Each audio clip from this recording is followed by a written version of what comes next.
I'm going to take you through the brand toolkit. Now, what is a brand toolkit? A brand toolkit is basically the online presence of your brand in a very specific way. Because if you think of some iconic brands like IKEA or McDonald's or Google or Microsoft, they look in a certain way that makes them instantly recognizable. And that is just a combination of colors they use, a certain font they use, the way it is written. It just makes it that brand instantly and so recognizable. And if you're building on your online brand, you should do the same. You should have a brand toolkit that exactly shows how your brand should be presented online or in print or whatever media you may have for your marketing strategy. So I'm going to take you through all the tools for the brand toolkit so you have a very consistent brand that's instantly recognizable and you can use for your marketing strategy. Microsoft Designer has great tools for that, so let's get started on it. Now I would like to take you through the brand toolkit. With the brand toolkit, you can ensure that you always use the same color, fonts, style across all your posts, whether it's on the web or whether it's in print or any other outing where your marketing message is shown. So here we have a few styles already that are pre-made for you. So if you do not yet have a branding or do not yet have a logo, you can use all this pre-made brand kits as a starting point for your brand. Now, when you're choosing your brand kit, some of them are more outspoken than others. And maybe at first sight you think, okay, I'm going to use one that is really quite out there, that's really flashy colors because I want to be seen. And yes, on the one hand, that does catch the eye, but on the other, it can get tired quite easily.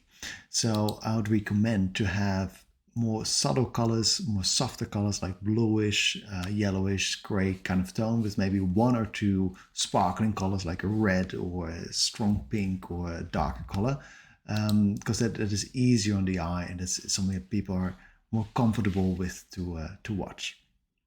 So here I've selected Universe. I think it has quite good colors that fit well together.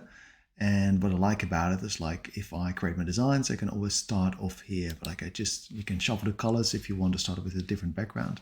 But if you always start off with the same color palette, then you're sure that across all your social media posts and all your other marketing material, you always have the same colors. So you can just copy that and then you can get started with that brand kit. Now, if you already have one or you want to create one your own, you can definitely do that. You can just start off here with the right colors. You can place in the colors that you already have for your existing logo, your existing designs, the colors that you like.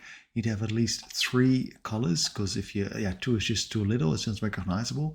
If you only have 2, just add a black or add a white just to complete the 3.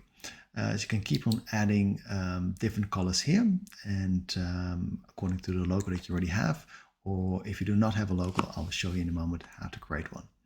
Now, if you, for example, have an existing brand, but you're not quite sure what are the right colors, let's say I have a yoga studio. I want it to be modern, and I want light color palette.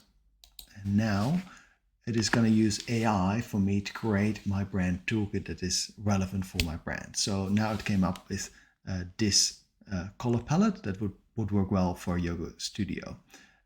Based on that, I can say, okay, I like it, but it's not exactly for me. So I'm just showing it more color palettes that it could also use.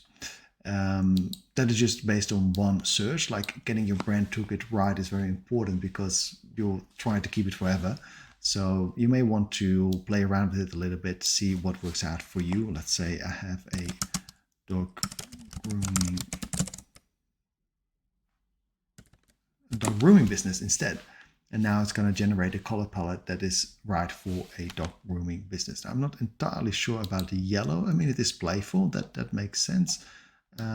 So it does get it to some extent right, but you may want to add a few colors or remove a few colors. Like, this is a bit too yellow. Dog fancy. Well, so I'm going to add a few words that brings it more to life, that to tell the machine that what kind of I want something that's fancy, that is bespoke, that people are happy to pay for my dog grooming business. So you can add more words to tell the machine what you want. And here you can see it comes up with very subtle colors. That is usually stands for more subtle high-end designs.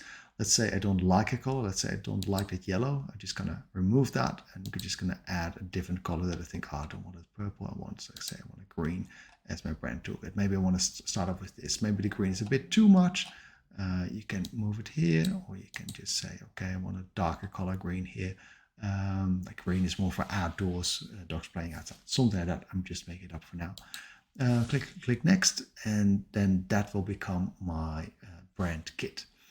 Now the next thing you want to look into is some kind of font that you often use, because like you always want to use the same type of font, the same branding across the web. And it has a few options here. Like if you like, for example, handwritten, there's multiple handwritten fonts that you can choose. It's more formal writing.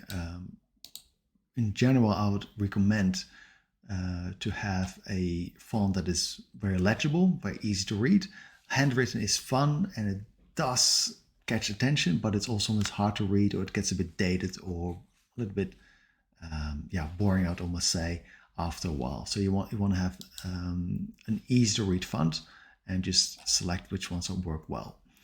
Often for a heading, it works to have a very strong font, like for example, like a bold font, and then a more subtle text for your body text below it. So have a play around, look around what is here. You can go quite wild, but not too wild, so that you don't get bored with it. It's like consistent and speaks to your brand. You may want to give it a few days, try something out, see how it works in your posts. Once you have that, see if it is versatile enough so that you are not going to get bored with it. It's consistent, it's legible. Feel free to change it quite a few times so that you get it right, because you want to ensure that your brand across the web is very solid. So have a look around in the brand kit, format the ones that you like, and then you have that together and you can save it for your future use. Now, you probably already have a brand in your logo, but if you do not yet, you're just starting out, you can also use the image generator to create a logo for you. So here, for example, I have asked the software to create a distinct logo for my yoga studio here. Let's say I like this one. It looks quite good for it. And I just want to use this one to have it as my logo, and also use the colors for my brand toolkit. Now, in this case, because it is a logo, I do not need it as a post, so everything that's here on the right may not all be necessary. I'm just going to use the most blank one. I'm just going to download that. And what I want is it transparent, so that it also works on different background colors. I'm just going to download that and save it as my logo. Now, one more thing I would like to highlight about brand consistency in your brand kit is that, aside from your logo, your color scheme, and the fonts that you use, is to also think about the style of imageries that you use on your social media, on your website, and all your other marketing outings. Like, for example, I've here created the prompt dog grooming flat design. So like, flat design is, as you can see here, an image that's almost like it's glued to the canvas. I personally like it quite well. If it's not your style, totally okay, you can go with a different kind of type. But I would in general recommend you to stick to a certain style and use that throughout your socials. You can make some variations, of course, but if it's like then very Picasso art style, and then it is very realistic, and then it's more image style, and then it's this, and then it's that, people will probably feel a bit confused, because in marketing you want to have this emotional connection with the brand, and that's why people like you and follow you. And if it's something different every time, it may feel a little bit unprofessional, or people not really sure what your brand is about. Now, of course, it is fine to every now and then shake things up a little bit, or if your brand is so outspoken, so outlandish that every time it's something different, then that is the consistency in your brand. That's not a way to look at it. But for most brands, it would make sense to stay quite specific to a certain style that you use. So here I use flat image design. You can use any other style, but try to have it a little bit of the same touch, the same feel, the same look and feel across your socials, and that will make it look very professional.